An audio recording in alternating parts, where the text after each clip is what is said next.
Hi, I'm Mary Lacoursiere from the Nantucket Historical Association, coming to you with 1800 house tips and tricks. So today, I wanted to show you another project that I really like in the letter writing genre. And as we've been talking a lot about writing letters and making envelopes and really cool cards, I wanted to show you another thing to guarantee that you too will get a card back in the mail. So that's actually a really great interest to me. So it's called the boomerang card or the write back card. So I'm going to show you how to make that. And the biggest decision in this project, because it's really very simple, is deciding what paper to use. So the first thing I'm going to show you is, I'm going to actually show you the card that I made. So here is a card that is, it's a simple piece of paper that I had used in a project and I had some leftovers. So I thought this would be a great thing to use because it would make a great self-sealing envelope and card. Okay, so, but when you're choosing a paper, a lot of times the papers that you're going to like are not going to be thick enough. So let me show you a few things that I think are really great. So these are actually marbleized paper made by Mickey Lovett, who used to teach us at the 1800 house. And this is a marbleized paper that's really beautiful, but it's a little on the thin side as well as this one, which is really, you know, hot bananas on this one. So love this paper, but I also love it so much I can't cut it up today. But this other paper I actually am going to use. And pick a paper, sort of decide the shape. So if you folded it into thirds, that's about the size of the envelope, which is a really pleasing size. I could trim it down a little bit and make it a little shorter, but that's actually a good place to start.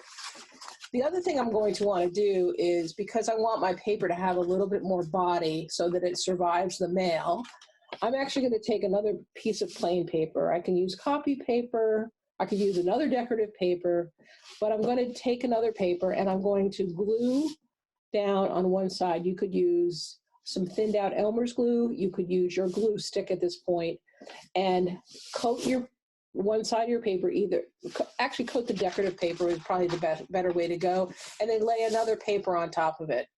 The easiest thing to do is make sure the paper you're going to adhere is a little bit bigger so that it's easy to just trim it up when you're finished, when it's all dry. After you've glued it, I would suggest that you put it between some wax paper and some books, just to let it sit for an hour or so, so that it can dry, it can get stiff, and it won't be wrinkly and bubbly. Okay, so that's really an easy way to take any paper that's really not sturdy enough and make it survive the mail. So what I did is I found, as I said, I had this piece that was left over from a project. I cut the top flap so it was a little more interesting, and then the bottom. So the bottom folds in, the top folds in, and you've got yourself a self-mailer. But what I then did is on my self-mailer, this is my card. I added a little collage business here, but then I also drew a dotted line, making it very clear to my recipient, because I put a stamp and my address, that this is for them to write me back. I even said here, cut here. Yes, it says cut here and write me back. So that's a really fun thing to do. It engages the person that you're sending a card to, as well as ensures that you get a little mail yourself. And who wouldn't want to get this beautiful thing in the mail? The other thing you could do is maybe do a little decoration on it if you wanted to get fancy. And then I actually used, to seal it, you can seal it with some glue, but you want to make sure that you can get it open without tearing it. A good sticker is often fine. I used painter's tape because I have that in abundance. So there you go. This is a really great card to get in the mail, to get there and back. But I also wanted to show you another one. It's not a boomerang card, but it's worth showing you. I found this recently when I was traveling. And as you can see here, they used a sticker on the face because a lot of times, a lot of the papers that we're using in these projects have a lot of business happening. So you really want to make sure that you can see the address. So they put a sticker on there, which I think is a great idea. And all they did here is take this beautiful piece of paper, fold it into thirds in both directions, and then there it is, ready to write your letter. I think this is the coolest, simplest idea ever. I had to buy it. So I bought it to sort of make myself, to remind me of what to do. And then you could just use a beautiful sticker and send this in the mail to someone deserving.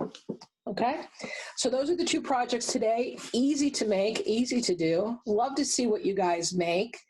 Feel free to share anything at ACK History, it's hard to say, at ACK History, Facebook, Twitter, or Instagram. And that's all we have for today, but stay tuned because there's some more coming up pretty soon. Take care, everybody. Have a great day. Bye-bye.